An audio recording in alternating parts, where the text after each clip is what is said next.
Olá, pessoas que seguem o perfil do Instagram Dibe Espiritismo. E olá, pessoas que seguem o canal Raciocínios Espíritas no YouTube. Então, estou abrindo mais este vídeo aqui para mais um assunto, obviamente espírita, né? Já que eu criei um perfil para assuntos espíritas, né? Para assuntos acima das mesquinharias meramente humanas, né? Na tentativa de buscar algo melhor dentro de nós, né? Esses seres chamados humanos, né? Ou pessoas, como eu digo, né? E o assunto, né, que me traz a esta transmissão aqui é uma palavrinha assim muito usada, né? Assim, até popularmente, né? Ela veja bem, né? Quando a gente está muito inclinado a algo que a gente tem dificuldade para resistir ou não consegue resistir a esse algo, né? Nós damos a palavra de quê? De tentação, né? Nós ficamos tentados.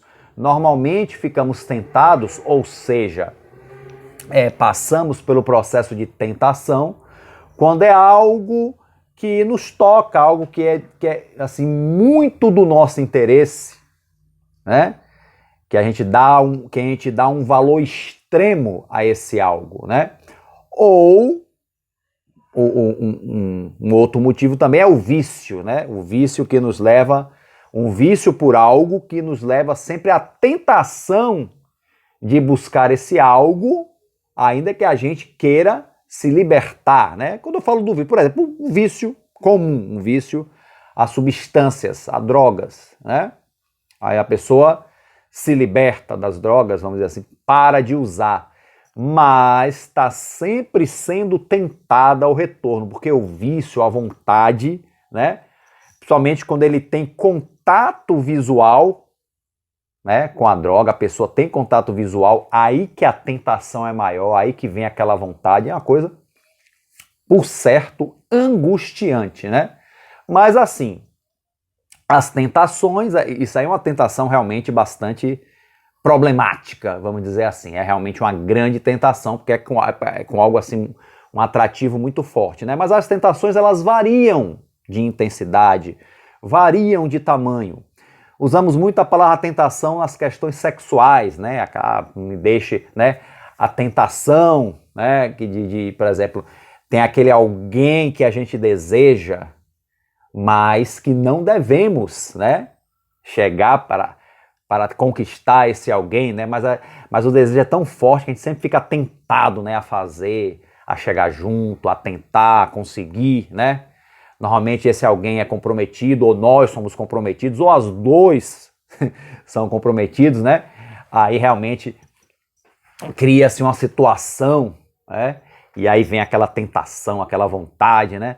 Então quando a pessoa está de dieta, né? Dieta, a pessoa está de dieta, não pode comer certo tipo de alimento, aí vai a um lugar, normalmente até um evento, uma festa, ou um encontro de amigos que seja, tá lá aquelas coisas que ela não deve ingerir, mas o que é que está ali na frente dela? A tentação, né? Você pensa aí, a pessoa está com problema de peso, ou está com problema de diabetes, por exemplo, alguma coisa assim, não pode, né, comer o açúcar, aí vai ao encontro de amigos, vê aquela torta linda, apetitosa, deliciosa, né? Ou então aquele pudim, que essa tentação vai para mim, um pudim, Ave Maria, né? Aí vê aqui, aquilo é uma tentação realmente, a pessoa, ali que a pessoa tem que demonstrar que é forte, não vou, porque eu não devo, né? Porque isso não vai fazer bem à minha saúde. Então as tentações vão sempre em cima dos objetos dos nossos desejos, né? O que é a tentação? É aquela atração, algumas vezes irresistível, a objetos dos nossos desejos. Objetos que podem ser coisas, alimentos ou pessoas, né? Ou pessoas. Então, assim, como comumente usamos a palavra tentação, né? A palavra tentação está na oração do Pai Nosso, né? Na oração ensinada por Jesus. Não nos deixeis cair em tentação. Quer dizer, Jesus coloca a questão da tentação como algo tão sério, tão sério que está incluso na prece do Pai Nosso, né? Que é realmente um dos grandes símbolos de Jesus, né? Da atuação de Jesus, do que é Jesus para o mundo, para nós, né? Para a realidade, né? O caminho, a verdade e a vida. E ele bota a palavra tentação, quer dizer, não nos deixe entregue à tentação, mas livra-nos de todo o mal. Então que Kardec, em O Evangelho segundo o Espiritismo, faz aquela análise, né, parte por parte do Pai Nosso, o que cada parte do Pai Nosso significa, né? Que ele vai fazendo aquela exegese, você vê como você descobre tantas coisas, né? Porque muitas vezes oramos o Pai Nosso mecanicamente, né? Mesmo nós espíritas, oramos, que vou fazer uma oração e recitamos o Pai Nosso de uma forma muitas vezes mecânica, né? Apesar do conhecimento espírita. E assim, muitas vezes a gente não sentir verdadeiramente cada passagem da prece do Pai Nosso, né? E você vê a significação que é, né? A análise, né, que Kardec faz, a dissertação que Kardec faz de parte a parte do Pai Nosso, né, nos dá esse sentido de profundidade. Mas assim, apesar de Kardec realmente ter feito uma coisa assim, né, eu não vou dizer perfeito, mas beirando a perfeição, ainda mais do que o Kardec escreveu para a gente captar, sentir. Com certeza, né? O que Kardec fez ali foi mais para nos dar mais uma ideia, vamos dizer assim, uma ideia muito bem elaborada, inclusive, né? Que ele fala ali, né? Ele diz assim: dai-nos, Senhor, a força de resistir às sugestões dos espíritos maus, né? Os espíritos maus, como ele fala, são os espíritos realmente atrasados, os espíritos obsessores, porque seja qual for o motivo, sempre está nos influenciando a fazer coisas más. Quando digo coisas más, não necessariamente a cometer um crime, mas nos sugerindo coisas que vão nos trazer consequências ruins, né? Umas mais do que as outras, né? Depende sempre do grau, né, de obsessão espiritual, depende do espírito, depende da relação do espírito com o encarnado, né? Não há uma receita pronta, né? Mas sempre vai nos sugerir algo que nos leve realmente a consequências ruins, né? Então ele fala: dai-nos força de resistir às sugestões dos espíritos maus que tentem desviar-nos da senda do bem, né? Inspirando-nos maus pensamentos, né? É onde o espírito age, no nosso pensamento, no nosso pensar, né? Mas somos espíritos imperfeitos encarnados na terra, para espiar nossas faltas e melhorarmos. Quer dizer, estamos aqui encarnados, né, em um aprendizado, né, para espiar nossas faltas, né, e também para o aprendizado, né? A encarnação não é só uma coisa punitiva, não, né? Como muitos querem deixar entrever que sejam, né? Em nós mesmos, agora é interessante, isso é importante, em nós mesmos está a causa primária do mal, e os maus espíritos não fazem mais do que aproveitar nossos pendores viciosos. Quer dizer, os maus espíritos não criam os nossos vícios. Essa causa já está em nós. Eles agem na causa, eles agem na nossa fraqueza. Entendeu? Então, se nós temos fraqueza por drogas, é ali que ele vai agir, nos inspirando, nos induzindo a voltar, a consumir. Não, vá lá, dê uma cheiradinha, dê uma fumadinha. Essa coisa toda, né? Quer dizer, além da questão nossa interior, né? Quer dizer, parece que é uma luta dupla, né? Além da luta com nós mesmos, né? Ainda tem essa luta contra a sugestão, né? Mas se a gente consegue em nós mesmos controlar, naturalmente as sugestões dos espíritos, né? Dos espíritos maus, né? Usando a nomenclatura de Kardec, vai desaparecer. Vai desaparecendo, porque a gente vai se fortalecendo espiritualmente, né? Vamos ficando resistentes às tentações, né? As tentações, vamos dizer assim. Então, assim, aproveitar dos nossos pendores viciosos em que nos entretém para nos tentarem, né? Então eles aproveitam, eles nos intentam para nos tentarem. Muitas vezes não é nem assim, nem sempre todo processo obsessivo é uma vingança, não, às vezes até porque quer parceria mesmo, né? Tem coisas da qual eles não podem alcançar, senão através dos encarnados, os vícios principalmente.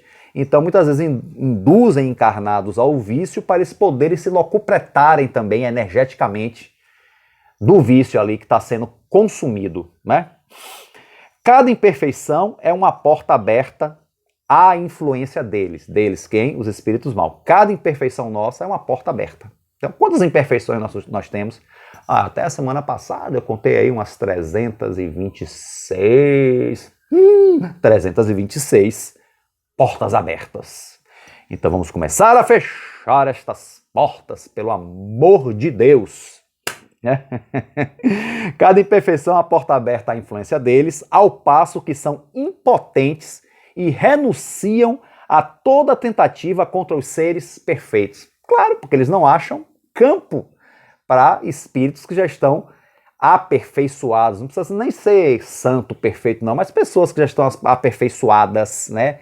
Que já alcançaram alguns degraus na evolução, não que sejam perfeitos, eles já não conseguem mais. Porque a pessoa não tem interesse naquela coisa ruim que, porventura, eles venham a sugerir, né?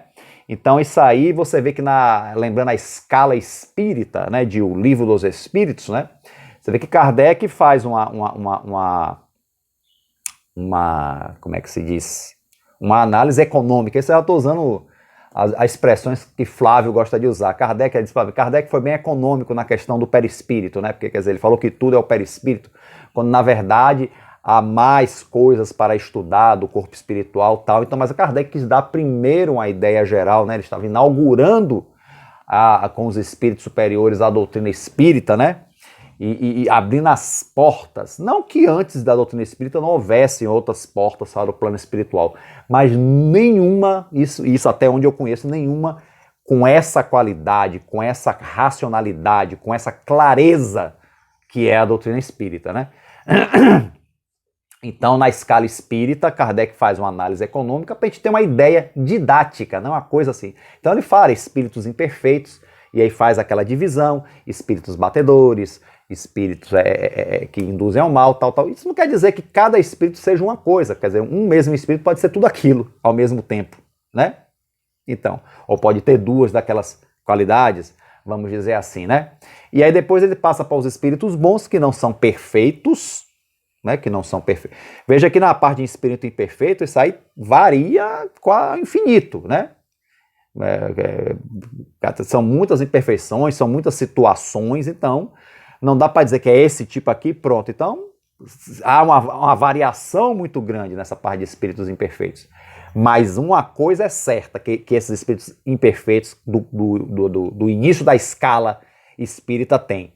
Todos são suscetíveis às sugestões, às tentações.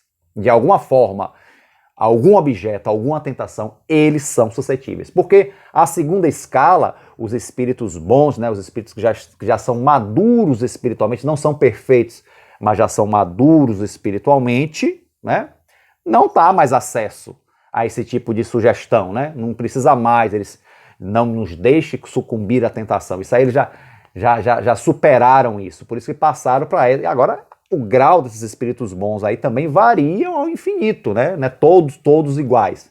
Agora todos têm em comum o que já não são mais suscetíveis às tentações, às más sugestões dos maus espíritos, né? E os espíritos, aí terceira escala, que são os espíritos perfeitos, aí não tem nem o que dizer, né? Que é onde está Jesus, onde estão os espíritos já totalmente desprendidos da matéria, né?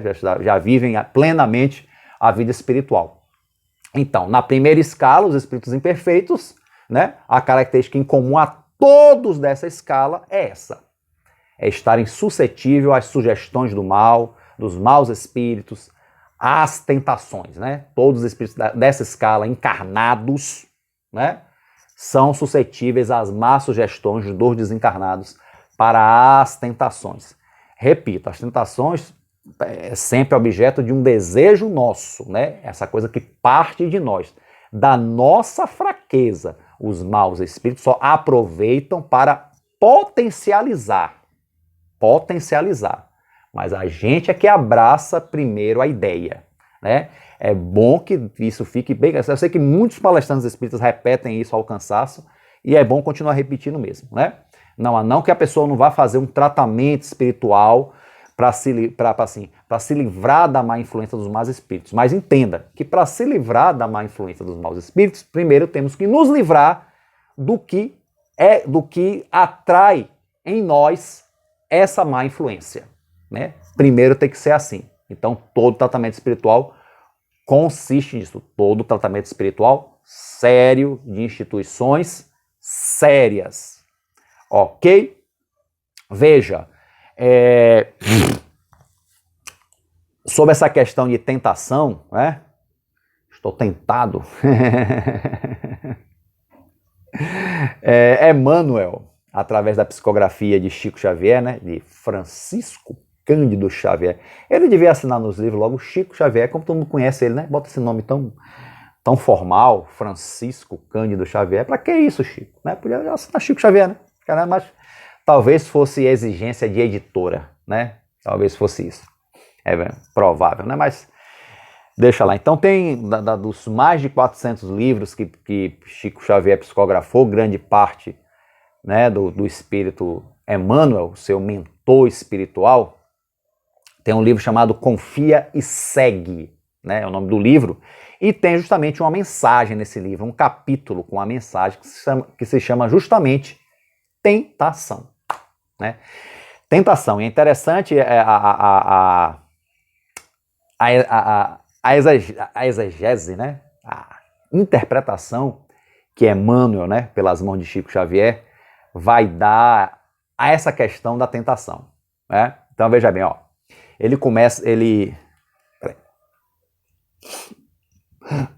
Pronto, ó. Ele começa o texto assim: somos tentados pelas forças exteriores da vida, segundo as nossas necessidades de purificação interna. Ou seja, são as provas, né? Por exemplo, eu tenho dificuldade numa determinada coisa, eu sou provado naquilo. Então, é uma força exterior que vem de fora para nos tentar. Como diz, né? Como eu falei até o exemplo da dieta. Está ali. Aquela torta maravilhosa não está dentro de você, está ali fora, mas está ali tentando, porque dentro de você há um desejo, né, irrefreável por aquilo ali, sabendo que você não deve, né, que vai lhe fazer mal, vai afetar a sua saúde e pode acarretar o desencarne precoce, que poderíamos chamar, que pode até se chamar de um suicídio indireto, vamos dizer assim, né? Então, a questão é essa, né? Um desencarne precoce, os espíritas têm como chamado suicídio indireto, né? Aquela que a pessoa não tem a intenção, mas por uma negligência, por uma falta de atenção consigo mesmo, provoca. Então, isso é um caso clássico. Então, coisa que não pode, né? Como, por exemplo, a pessoa alcoólatra que tem a dependência química, não pode nem chegar perto de álcool, porque é uma tentação muito grande. É uma tentação muito grande, né? Pessoa que quer largar o cigarro, é muito difícil ficando perto de fumantes, né? Com a fumaça jogando no rosto. Aí é difícil, aí a tentação é muito grande. Mas então assim, somos tentados pelas forças exteriores da vida, segundo a nossa necessidade de purificação interna. Mas assim, essas tentações são necessárias. E vão acontecer. A gente não pode se apartar do mundo para nos reformarmos e lá nos trancar numa caverna, né? A gente tem que saber, é claro, com relação à bebida, é melhor que o alcoólatra não chegue perto de bebida, né? Se para ele é uma tentação muito grande. Mas nesse período que ele vai se mantendo-se afastado, ele tem que se fortalecer interiormente, espiritualmente. Porque em algum momento ele vai se deparar com o álcool. Ele não vai poder fugir para sempre. Então, se afastar sim, mas sabendo que esse afastamento, essa fuga, não vai ser possível indefinidamente. Então tem que fazer esse afastamento e ir se fortalecendo interiormente, para quando se deparar com a situação que o álcool está ali fácil, ele simplesmente não pegar. Então tem que ser esse caminho, né? Não é porque eu estou dizendo não, é porque isso é óbvio.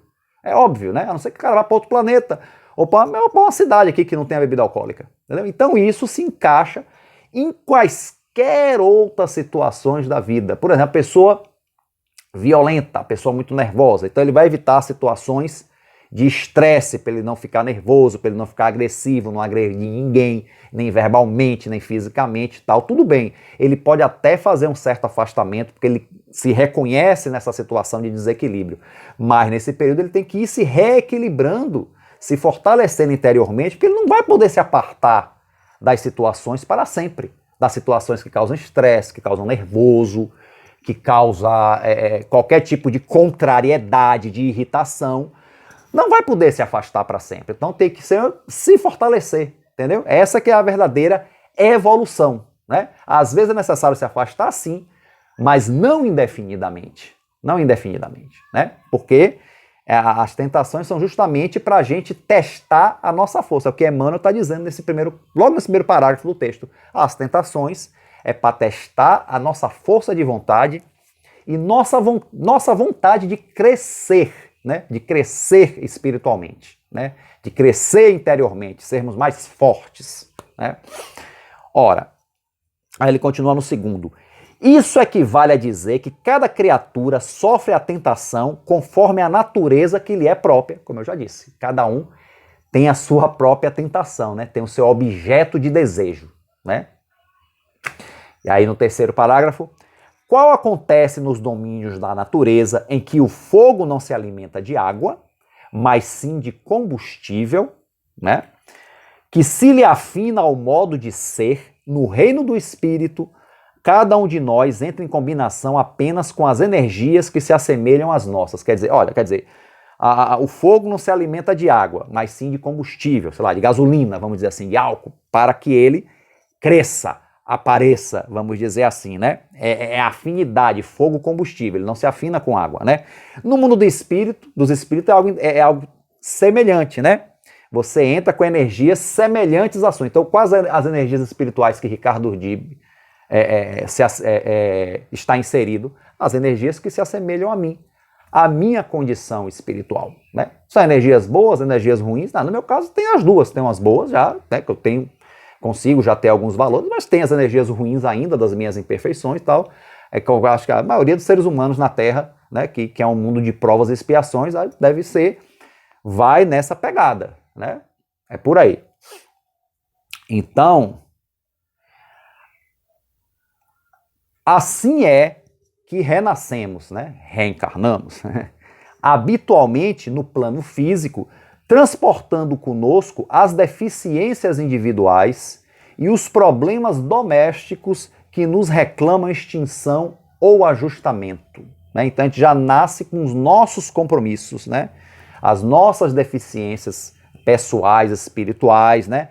Já nascemos, né, com questões, a gente já nasce com problemas domésticos. Por quê? Porque a família é a primeira escola. E muitas vezes, né, na família estão reencarnados conosco adversários de outras existências, né? Então a tentação aí ao abandono, por exemplo, à briga, né, é muito grande, né? A gente vê, né, que tem famílias que realmente a gente vê assim que há famílias bastante unidas, mas há famílias que vivem em pé de guerra. E há famílias mistas, né, que são unidas num momento, brigam no outro. São as famílias até mais normais, são essas aí, né, as medianas, que estão unidas no momento estão brigando, aí depois fazem as pazes, né. É igual a música da Grande Família, né. Brigam por qualquer razão, mas acabam pedindo perdão, né? Essa família é muito unida e também muito ouriçada, quer dizer, muito, né, briguenta. Brigam por qualquer razão, mas acabam pedindo perdão. Então a família já, na verdade, aí do Nobre está dando a ideia de uma família em processo de ajustamento, né? Que não tem pessoas perfeitas, mas que já estão procurando se ajustarem, né? Então, acho que ninguém reparar esse trecho da música, né? Fazia parte lá da abertura daquela série maravilhosa que era a Grande Família. E aí você vê, né, que está expressando uma família em ajustamento, que tem problemas, mas sabe contornar, sabem se perdoar, que é por esse aí é o caminho, né, nas experiências de provas e expiações, né. Bom, espíritos entregues à usura, né? Usura, aquela coisa de querer tudo para si, né? Espíritos entregues à usura e à crueldade, né? Que acho que a pior característica do ser humano é a crueldade, né?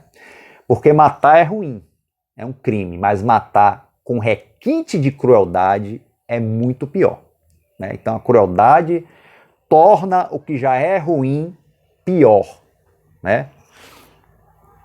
Espíritos entregues à usura e à crueldade, em muitas circunstâncias, ressurgem no berço de ouro, olha só, experimentando de novo a tentação da sovinice e do orgulho, de modo a superá-los, e almas cristalizadas na revolta e na indisciplina quase sempre reaparecem nos lares empobrecidos, atravessando novamente a tentação do desespero e da delinquência para vencê-los suficientemente. Então, olha aqui, o berço de ouro é uma prova, né?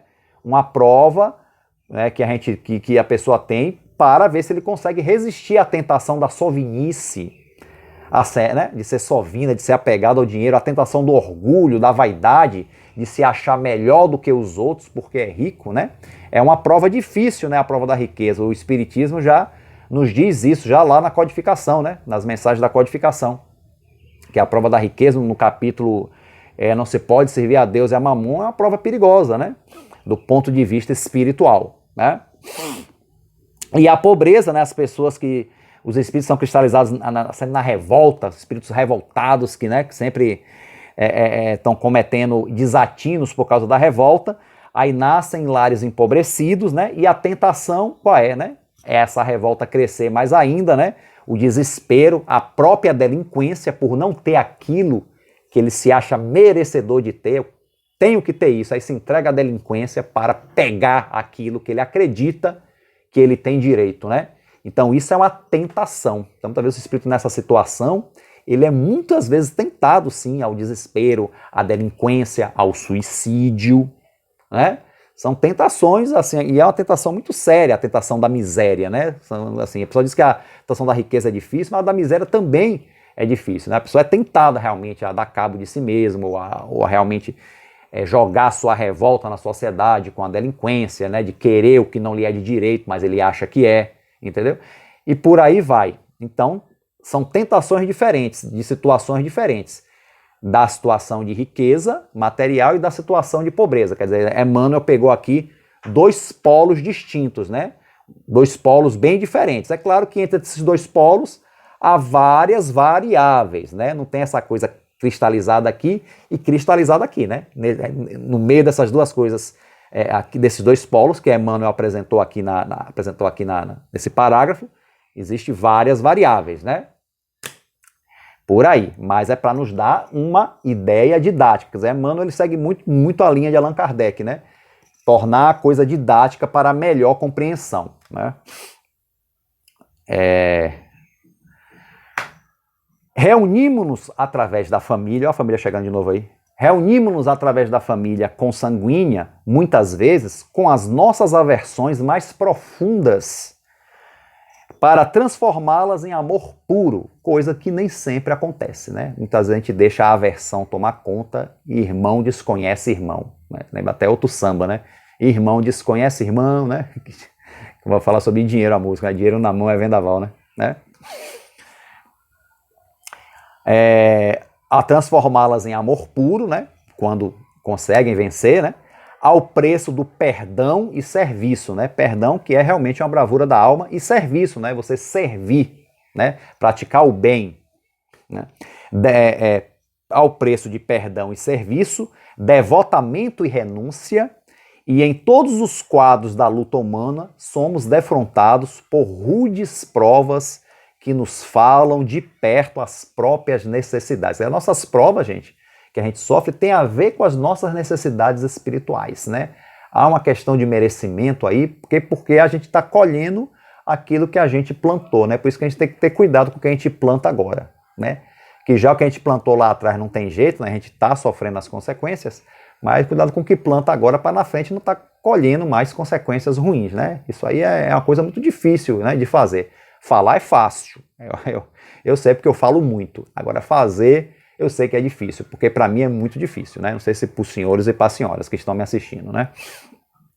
Então, falam de perto as próprias necessidades, a fim de que, na sublime vitória sobre nós mesmos, ó, a vitória sobre nós mesmos, saibamos buscar os cimos da vida, né? A vida superior. Não te creais simplesmente tentado pelos outros a descida ao despenhadeiro das trevas. Não, não. Você não é só tentado pelos outros, não. Você é tentado por si mesmo também, né? Nós somos tentados por nós mesmos, pelas nossas fraquezas.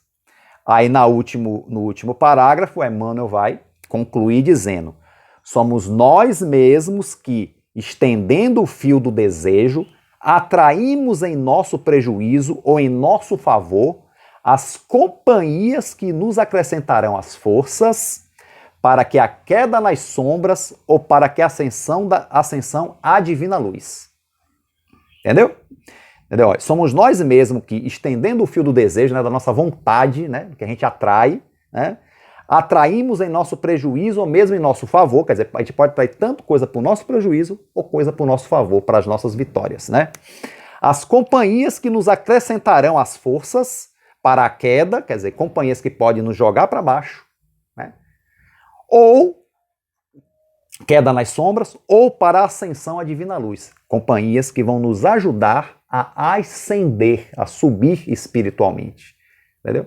Mas aí é uma coisa que tem que primeiro partir de nós. Nós temos que construir isso dentro de nós para que, como consequência, a gente atrair aqueles que vai nos ajudar a crescer. Ou, pelas nossas atitudes insensatas, atrair aqueles que vai nos ajudar a descer, né, no vale das sombras, né, como se diz aí figuradamente, né, o vale das sombras, né? Então as tentações estão aí, né? A gente assim se entregar realmente a esse tipo, né, de como é que é? Perdi até a palavra, né? A esse tipo de energia, vamos dizer assim, a esse tipo de desejo, e a gente atrai aquilo, né, que vai nos tentar a seguir em frente, naquilo ali, culminando na nossa queda, né? Agora sim, o que é bom no meio disso tudo aí é que nós sempre temos uma outra chance de nos reerguer, já que a vida, já que o espírito é imortal. Só que aí passamos por um processo de sofrimento que poderíamos não ter que passar se tivéssemos uma atitude diferente, né? Se a gente atraísse companhias que acrescentam forças a gente para a ascensão, né? Em vez de para a queda, né? Mas aí faz parte do aprendizado, do processo de cada um, né? Cada um tem o seu momento, né? Tem uns... você vê que a gente pode ter momentos evolutivos semelhantes, mas acredito que igual, não... Acredito que não totalmente igual, cada um tem sua peculiaridade. Se na questão da personalidade comum da vida, cada um tem sua peculiaridade, né? Imagine na questão espiritual, que é uma coisa assim muito mais profunda, muito mais vasta, né? Então assim termina, né, esse texto, né? Quem quiser ler esse livro tem PDF na internet, né? É o livro Confia e Segue, e tá lá o texto Tentação, dá uma lida, né? E vejamos que também, gente, é interessante que a gente pode dizer que a tentação pode ser uma ferramenta para queda, pode, mas pode ser também uma ferramenta para a gente ascender. Veja aí, depende das escolhas que a gente faz. A gente sofre a tentação, então, dependendo da nossa atitude, essa tentação pode ser uma ferramenta para a gente crescer, porque a gente também só está olhando a tentação como uma estrada de queda, como uma via de queda espiritual. Não necessariamente. Nós temos livre-arbítrio, nós temos discernimento. Podemos usar uma tentação como ferramenta para crescer espiritualmente, né? Mas aí temos que nos amadurecer, né? Amadurecer, nos fortalecermos espiritualmente para sabermos usar corretamente as ferramentas que a vida nos oferece. E a tentação é uma delas. É uma delas. Porque quando você vence uma tentação, quando eu venço a tentação, nós nos tornamos mais fortes, né? É a minha coisa que consegui, né? Nos tornamos mais fortes espiritualmente, porque conseguimos superar aquilo ali, aquilo que nos afligia, que nos, sabe, que nos desequilibrava, que realmente, né? Então a gente consegue realmente superar e nos tornamos mais fortes. Consequentemente, damos um passo na senda evolutiva. Ok? Então, vamos usar, já que as tentações estão aí, vamos usá-las, quer dizer, vamos tentar, né, usá-las ao nosso favor, né? Tentar ao máximo, por favor, né, gente? Falo isso para vocês e para mim mesmo também. Ok, gente? Então eu vou concluindo por aqui, né? Agradeço a todos que chegaram até aqui neste vídeo, ok? Agora sim, bom que o vídeo do Instagram também a gente pode colocar agora também na horizontal, que eu prefiro, fica mais bonitinho, mais legal do que na vertical, e fica bom também para o YouTube, né? Para o canal Raciocínios Espíritas. Então a todos um forte abraço e fiquem com Deus.